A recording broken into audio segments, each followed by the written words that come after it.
നിങ്ങളൊരു കഫേ അല്ലെങ്കിൽ ഒരു ഹോട്ടൽ റൺ ചെയ്യുന്ന ഒരാളാണോ? ഫുഡ് ഡെലിവറി ചെയ്യുന്ന ഒരാളാണോ?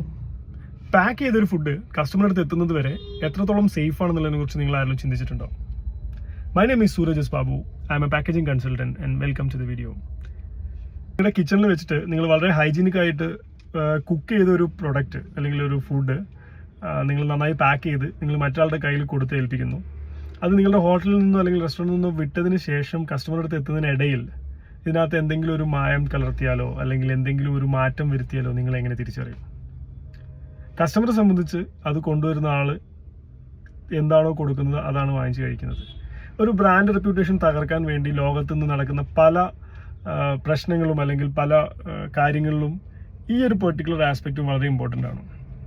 അതുകൊണ്ട് തന്നെയാണ് ഒട്ടുമിക്ക വലിയ ഹോട്ടലുകളും ചെയ്യുന്ന ഒരു രീതി എന്ന് പറഞ്ഞു കഴിഞ്ഞാൽ ടാമ്പർ എവിഡൻസ്, അതായത് അവരുടെ ബോക്സുകൾ അല്ലെങ്കിൽ പാക്കറ്റുകൾ ഒക്കെ മറ്റൊരാൾക്ക് തുറക്കാൻ പറ്റാത്ത രീതിയിൽ, അഥവാ തുറന്നു കഴിഞ്ഞാൽ അത് വാങ്ങിക്കുന്ന ആൾക്ക് മനസ്സിലാകത്തക്ക രീതിയിൽ എന്തെങ്കിലും ഒരു സ്റ്റിക്കറോ കാര്യങ്ങളോ ഇതിൻ്റെ മുകളിൽ കൊടുക്കാറുണ്ട്.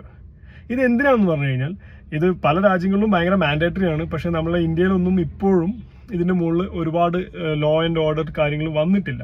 പക്ഷേ ഒരു ബ്രാൻഡ് ഓണർ എന്നുള്ള രീതിയിൽ, ഒരു ഫുഡ് സെല്ല് ചെയ്യുന്ന ഒരാളെന്നുള്ള രീതിയിൽ നമ്മളുടെ ഓരോരുത്തരുടെയും ഉത്തരവാദിത്തമാണ് നമ്മൾ കൊടുക്കുന്ന ഫുഡ് കസ്റ്റമറുടെ അടുത്ത് എത്തുന്നത് വരെ മറ്റൊരാൾ ഇത് തുറന്നതിനകത്തൊരു മായം കലർത്തത്തില്ല എന്നുള്ളത് ഉറപ്പാക്കുന്നത്. ഇങ്ങനെ ഒരു സാധനത്തിനെ കുറിച്ച് ആണ് ഇന്ന് ഞാൻ ഈ വീഡിയോയിൽ ഡിസ്കസ് ചെയ്യാൻ പോകുന്നത്. ഞാൻ കഴിഞ്ഞ ദിവസം ഒരു ബർഗർ ഓർഡർ ചെയ്ത സമയത്ത് അവരൊരു പ്രോപ്പർ ബ്രാൻഡഡ് ബോക്സിനകത്തൊക്കെ നമ്മൾ നല്ല ക്ലീനായി പാക്ക് ചെയ്ത് അതിൻ്റെ പുറത്ത് കൂടെ ഒരു സെല്ലോടേപ്പ് പോലെ ഒരു മെറ്റീരിയൽ വെച്ച് സീൽഡ് ഫോർ യുവർ സേഫ്റ്റി എന്നൊക്കെ പ്രിൻറ്റിംഗ് ഒക്കെ കൊടുത്ത് നിങ്ങൾക്ക് വീഡിയോയിൽ കാണാൻ പറ്റുന്ന പോലെ നല്ല അടിപൊളിയായിട്ട് ചെയ്തിട്ടുണ്ടായിരുന്നു. ഈ ഒരു പ്രോഡക്റ്റ് ഞാൻ കയ്യിൽ കിട്ടിയ സമയത്ത് ആദ്യം നോക്കിയത് ഈ കൊടുത്തേക്കുന്ന സീൽ അല്ലെങ്കിൽ സീൽഡ് ഫോർ സേഫ്റ്റി എന്നൊക്കെ അവർ പറയുന്ന ഈ ഒരു പെർട്ടിക്കുലർ സാധനം ഉപയോഗിച്ച് അവരുദ്ദേശിച്ച ആ ഒരു കാര്യം നടക്കുമെന്നുള്ളതായിരുന്നു. അതായത് അത് ഓപ്പൺ ചെയ്ത് കഴിഞ്ഞ് കഴിഞ്ഞാൽ അതിനുള്ളിലത്തെ ബർഗർ പുറത്തേക്ക് എടുത്ത് അതിനകത്ത് എന്തെങ്കിലും മായം ചേർത്ത് തിരിച്ചകത്ത് വെച്ച് അത് അടച്ചാൽ അത് എങ്ങനെ കസ്റ്റമർ മനസ്സിലാക്കും? അതാണ് ആക്ച്വലി ആ ഒരു സീല് കൊണ്ട് ഉദ്ദേശിക്കുന്നത്. പക്ഷെ അതവിടെ നടക്കുന്നുണ്ടോ? പല കേസുകളിലും അതില്ല. പക്ഷെ നമ്മൾ ആസ് എ കസ്റ്റമർ എന്നുള്ള രീതിയിൽ നോക്കുമ്പോൾ നമ്മളെ സംബന്ധിച്ചത് കാണുമ്പോൾ നമ്മൾ എന്ത് വിചാരിക്കും, ഓ ഇവരിതൊക്കെ ചെയ്യുന്നുണ്ട്, നല്ല അടിപൊളിയാണെന്നുള്ളത്. പക്ഷെ ആക്ച്വലി കസ്റ്റമറുടെ സൈഡിൽ നിന്ന് നോക്കുന്നതല്ല ഇതിൻ്റെ യഥാർത്ഥ കാര്യം. ഒരു കമ്പനിയുടെ പേഴ്സ്പെക്റ്റീവിൽ നോക്കുമ്പോൾ ഇത് എല്ലാവരും ഈ കാര്യം ചെയ്യില്ല. അതായത് നിങ്ങളുടെ ബ്രാൻഡിനെ തകർക്കാനോ അല്ലെങ്കിൽ നിങ്ങളുടെ ബ്രാൻഡിന് ഒരു നെഗറ്റീവ് ഫീഡ്ബാക്ക് കൊണ്ടുവരാനോ ആഗ്രഹിക്കുന്ന ആളുകളായിരിക്കാം ഒരു പക്ഷേ ഇതിന് തുനിഞ്ഞിറങ്ങുന്നത്. അങ്ങനെയുള്ള ആളുകളെയാണ് നിങ്ങൾ എന്ത് ചെയ്യേണ്ടത്? തടഞ്ഞു നിർത്താൻ ശ്രമിക്കേണ്ടത്. അതിനാണ് ആക്ച്വലി നിങ്ങൾ ഈ ഒരു ടാമ്പർ എവിഡൻസ് സീലുകൾ അല്ലെങ്കിൽ സ്റ്റിക്കറുകൾ ഉപയോഗിക്കേണ്ടത്. ഇത് ഒരു ജസ്റ്റ് ഒരു ചെറിയ രീതിയിൽ കാണേണ്ട ഒരു വിഷയമേ അല്ല. കാരണം ഇന്ന് ലോകത്തെ ഏറ്റവും കൂടുതൽ നടക്കുന്ന കേസുകൾ എനിക്ക് തോന്നുന്നു ഒരുപക്ഷെ ട്രേഡ് മാർക്കിൻ്റെ ഇഷ്യൂസ് ആയിരിക്കാം. ഇങ്ങനെയുള്ള കാര്യങ്ങൾ നടക്കുന്ന ഈ ഒരു കാലഘട്ടത്തിൽ എന്ത് തന്നെയാണെങ്കിലും നിങ്ങളുടെ ബ്രാൻഡിനെ അല്ലെങ്കിൽ നിങ്ങളുടെ ഒരു പേരിനെ സേഫ് ഗാർഡ് ചെയ്യുക അല്ലെങ്കിൽ കാത്തു സൂക്ഷിക്കുക എന്നുള്ളത് നമ്മൾ ഓരോ ബ്രാൻഡ് ഓണേഴ്സും ചെയ്യേണ്ട ഒരു കാര്യം തന്നെയാണ്.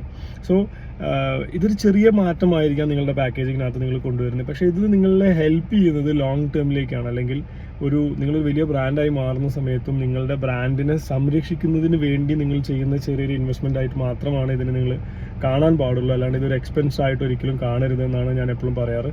ഇതുപോലത്തെ പല ചെറിയ സ്മോൾ ബട്ട് വെരി എഫക്റ്റീവ് ആയിട്ടുള്ള പ്രിൻറ്റിങ് അല്ലെങ്കിൽ പാക്കേജിങ് ഐഡിയാസിനെ കുറിച്ചും അതിനെക്കുറിച്ച് കൂടുതൽ അറിയുന്നതിനും വേണ്ടി ഇപ്പോൾ തന്നെ ഈ ചാനൽ സബ്സ്ക്രൈബ് ചെയ്യുക. എന്തെങ്കിലും നിങ്ങൾക്ക് കൂടുതലായിട്ട് അറിയണമെന്നുണ്ടെങ്കിൽ അതിനെക്കുറിച്ച് പാക്കേജിങ് റിലേറ്റഡ് ആയിട്ട് എന്തറിയണമെങ്കിലും അതിനെക്കുറിച്ച് നിങ്ങൾ താഴെ കമൻറ്റായിട്ട് മെൻഷൻ ചെയ്ത് കഴിഞ്ഞാൽ ഞാൻ അതിനെക്കുറിച്ചൊരു വീഡിയോ ചെയ്യുന്നതായിരിക്കും. ആൻഡ് നിങ്ങളുടെ ഏതെങ്കിലും ഫ്രണ്ട്സോ ഫാമിലീസോ ആരെങ്കിലും ഒരു ഹോട്ടലോ ഒരു കഫേയോ റൺ ചെയ്യുന്നുണ്ടെങ്കിൽ ഈ വീഡിയോ ഇപ്പോൾ തന്നെ അവർക്ക് അയച്ചു കൊടുക്കുക. ഇന്ന് ഇതുപോലത്തെ പ്രോഡക്റ്റ്സ് എവിടെ നിന്നാണ് നിങ്ങൾക്ക് ചെയ്ത് കിട്ടാനും അങ്ങനെയുള്ള കാര്യങ്ങളെക്കുറിച്ച് അറിയണമെന്നുണ്ടെങ്കിലും നിങ്ങൾക്ക് കമൻറ്റ് ചെയ്ത് കഴിഞ്ഞാൽ ഞാൻ അതിൻ്റെ ലിങ്കോ ഡീറ്റെയിൽസോ നിങ്ങൾക്ക് അയച്ചു തരുന്നതായിരിക്കും. സോ ഇതേപോലത്തെ ഇൻഫോർമേറ്റീവ് വീഡിയോസ് കാണുന്നതിനായി ചാനൽ സബ്സ്ക്രൈബ് ചെയ്യുക. Thanks for watching. Thank you.